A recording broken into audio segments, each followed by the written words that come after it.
Presidente, buenos días. Hans Salazar, de Noticiero en Redes. Quisiera yo preguntarle, a propósito de cómo está actuando la derecha en el país y cómo aquí mismo, incluso yo tuve la oportunidad de preguntarle, el mismo día que se pronunció el Poder Judicial a través de la ministra Piña sobre su presupuesto, sobre todo esto que está en torno a lo que incluso están pidiendo adicionalmente y que usted ya ha respondido al respecto, cuál es su postura y que quede en la Cámara de Diputados. Ayer mismo se le preguntaba a usted sobre cómo actúa un juez o han estado actuando algunos jueces, en este caso para proteger a Lozoya. Pero ahora están otros otros puntos en este mismo tema que quisiera tocar. Y se los enumero muy rápido. Proteger, incluso está la posibilidad, porque ya un tribunal le pide a la Suprema Corte de Justicia que resuelva, por ejemplo, un amparo que solicita Tomás Herón, que aquí mismo se ha solicitado su extradición a Israel, donde se encuentra prácticamente, no quiere salir precisamente por no enfrentar la justicia y que usted ya ha pedido, y que tiene que ver con el doloroso caso de Ayotzinapa. Otro, por ejemplo, Coello Trejo, que va contra Santiago Nieto. Y esto que Coello Trejo, recordemos, fue un subprocurador de Salinas, en tiempos de Salinas, en temas de narcotráfico. Incluso a él mismo se le señaló en notas periodísticas por estar coludido con eso y ahora defiende a Cabeza de Vaca, otro señalado y prófugo de la justicia, también señalado por cosas de delincuencia organizada. Esto también ya se van contra Santiago Nieto, que fue el titular de la UIF. Y por último, y este es otro de los casos, y yo por eso lo englobo en temas de justicia, el ministro Aguilar, bueno, esta es la fuente del periódico La Jornada, el ministro Aguilar busca proteger más deudas de Electra, según esta nota, va en la Corte por nuevo amparo y cuarta ocasión en que hará suya solicitud contra pago de impuestos y todos los asuntos han sido cabildeados por el despacho de Santiago Krill. De acuerdo a esta nota, que bueno, pues esto tiene que ver mucho con lo que aquí se ha expresado, de que no solamente se les dieron cuotas, por decirlo de alguna manera, en espacios de jueces, ministros, etcétera, en el Poder Judicial. Actualmente hemos visto cómo gente vinculada a García Luna incluso se le está dando empleo.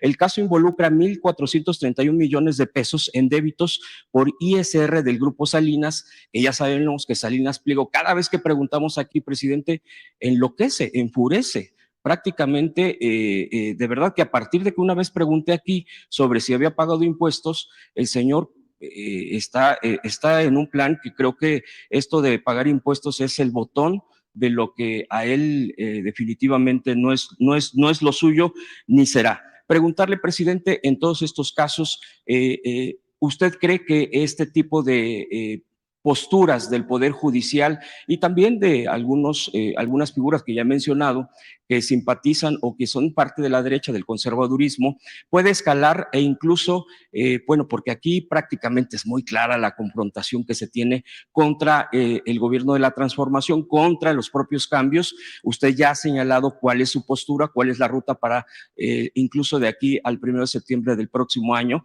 pero preguntarle, en este lapso, ¿usted cree que arrecien este tipo de presiones contra el gobierno e incluso pueda haber hasta, como lo sugirió la propia ministra Piña, provocar inestabilidad política a la cuarta transformación? Presidente, ese sería mi primer tema. No, no creo. No, miren, estamos viviendo un momento estelar y hay como nunca libertades y se está ejerciendo lo que es una verdadera democracia, división, equilibrio entre los poderes. Ya no es el tiempo de antes, fueron décadas, siglos, de que el poder de los poderes era el ejecutivo, era el presidente. Esto para los jóvenes, que revisen. ¿Cuándo empezó a cambiar esto? Con nosotros. Todos los ministros alineados. El los presidentes de la Corte formaban parte de la red telefónica y tenían como si fuese un secretario del gobierno, teléfono rojo. Y el secretario de Gobernación le levantaba el teléfono rojo y el presidente le levantaba el teléfono rojo a quien estuviese de presidente en la Suprema Corte.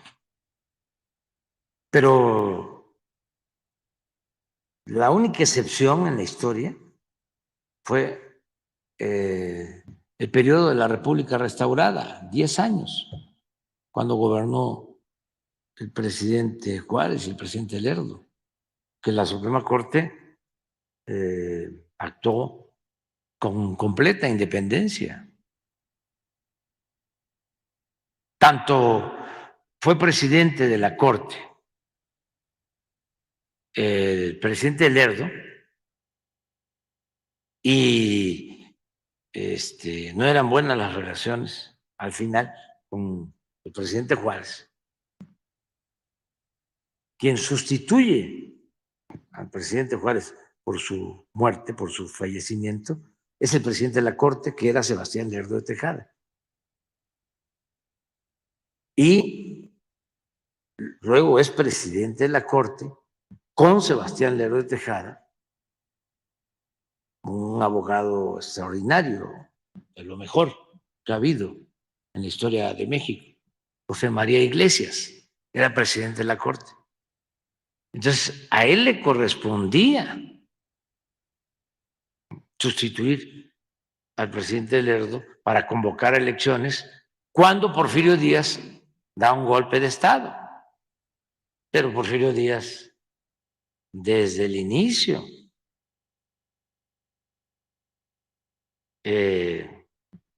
hizo valer la fuerza, el poder, aun cuando llegó con la bandera de la no reelección. Y es, yo creo que el más importante de todos los simuladores políticos de México, porque siempre hablaba del respeto a la legalidad, nada más que la Constitución desde entonces se empezó a respetar en la forma y se empezó a violar en el fondo. A partir de ahí, todos los ministros de la Corte sometidos, jueces sometidos. La revolución no pudo con eso. Y los gobiernos posrevolucionarios siguieron manteniendo la misma política porfirista de someter al Poder Judicial y que fuese el presidencialismo el sistema dominante. Entonces, es hasta ahora que no por convicciones libertarias o por hacer valer la legalidad, mucho menos por dignidad, es que se separan de nosotros. Pero primero porque pues, nosotros somos respetuosos. Es como los que nos insultan en los medios. ¿Están seguros que no les vamos a hacer lo que hicieron los anteriores con Gutiérrez Vivó? Ni vamos a reprimir a nadie. Entonces, ahora actúan así porque ellos vienen del antiguo régimen son muy conservadores, muy reaccionarios y muy deshonestos.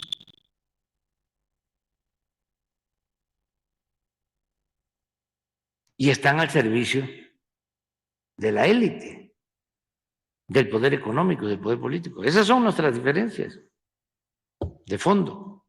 Entonces, por eso sostenemos que es necesaria una reforma al Poder Judicial, porque no solo son los ministros, son magistrados, son jueces.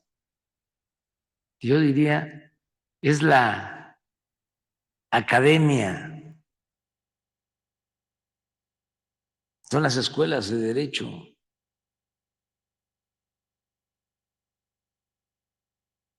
Es la abogacía, es una revisión que se tiene que hacer en lo estructural, pero hay que comenzar por algo.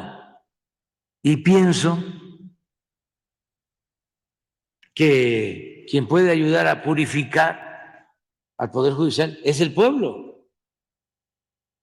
El mejor método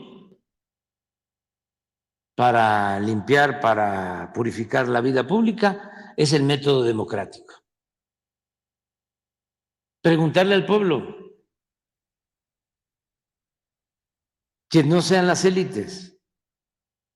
Por eso estoy proponiendo, no es que milagrosamente ya se va a resolver, porque es un problema estructural, es un problema de fondo, que lleva años. Pero sí se avanzaría mucho si el pueblo elige a los jueces. Que sepan que es el pueblo el que manda, que es el pueblo el soberano, y que no le deban a Diego Fernández de Ceballos ni a ningún político el cargo, o a los líderes de los partidos, incluso al presidente, que le deban el cargo al pueblo, para que defiendan al pueblo. Es que no hay ninguna resolución en favor del pueblo. Siempre han estado ahí de tapadera. Cuando necesitaban los oligarcas que se reformara el artículo 27, ¿quiénes convalidaron ese retroceso de privatizar el petróleo? Los ministros de la Corte.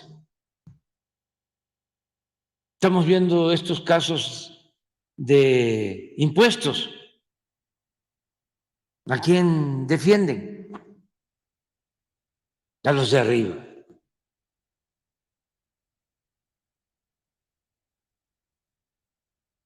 Hay asuntos que tratan de herencias, en donde está de por medio, ¿quién se va a quedar con 2.000 millones de dólares? Sí, está bien que se ocupen de eso, pero que también se ocupen de la justicia, de los asuntos que tienen que ver con la gente, que se ocupen de que no haya en las cárceles inocentes, que se ocupen de que nadie esté ahí por consigna, que no haya presos políticos, que se ocupen de que no haya gente en las cárceles sin sentencia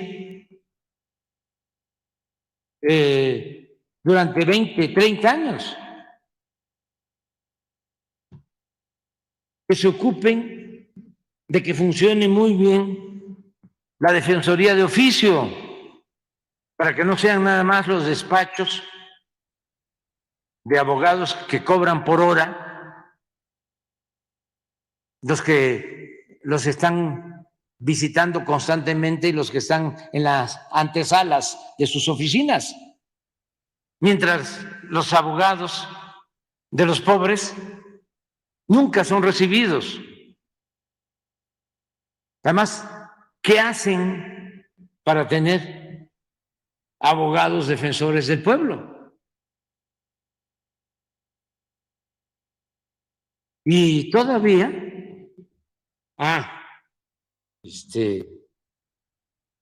lo de dejar en libertad a presuntos delincuentes, sobre todo a los de cuello blanco y también a los de la delincuencia organizada.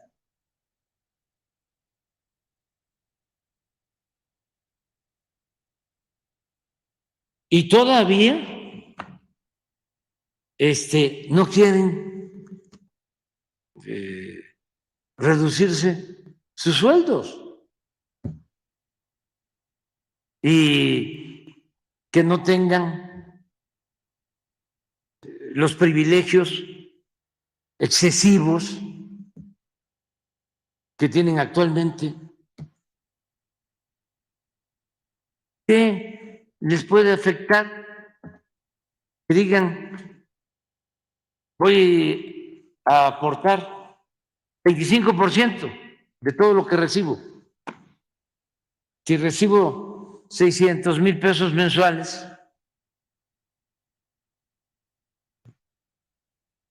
voy a recibir, qué sé yo, que serían 25% menos, son 6, 120, 150, voy a recibir 450,000, no 600,000. ¿Qué? ¿Se van a afectar? Pero también está Pero, sí, y no, se enojan.